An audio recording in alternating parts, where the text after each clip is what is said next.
Anybody wanna waste some time?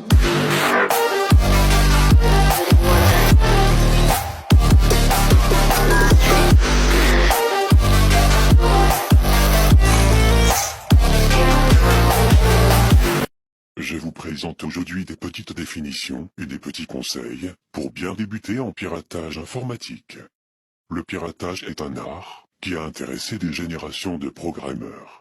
Celui-ci est illégal mais indispensable, il est le cœur de l'informatique. Sans lui, l'informatique n'aurait pas le même intérêt. Je suis donc pour la pratique du piratage, du hacking. Mais un hacker n'est pas n'importe qui, il ne faut jamais l'oublier.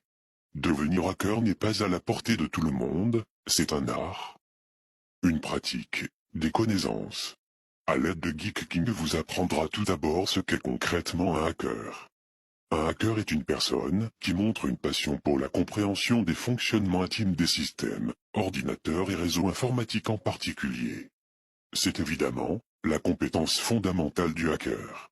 Il existe de nombreux que vous pouvez apprendre si vous ne savez pas encore programmer. Débuter par Python serait une bonne idée. En effet, il est clairement structuré, bien documenté et relativement simple pour les débutants. Bien qu'il s'agisse d'un bon langage de départ, il ne s'agit pas d'un simple jouet. C'est un outil très puissant, flexible et particulièrement efficace pour les grands projets. Java est aussi un bon langage pour apprendre à programmer. Il est plus difficile que Python mais produit du code plus rapide. Je pense qu'il fait un excellent second langage pour vous. Mais soyez conscient que vous n'obtiendrez pas les aptitudes d'un hacker ou même d'un programmeur en connaissant seulement un ou des langages. Vous devez apprendre à aborder les problèmes de programmation de manière générale, quel que soit le langage que vous utilisez. Maintenant on passe à la définition du cracker.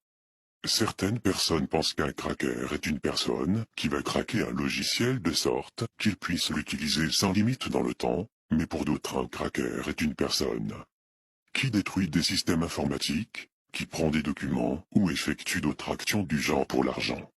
Donc un cracker peut, selon les spécialistes, être un casseur de protection des shareware ou autre programme avec des restrictions, ou un destructeur d'ordinateur.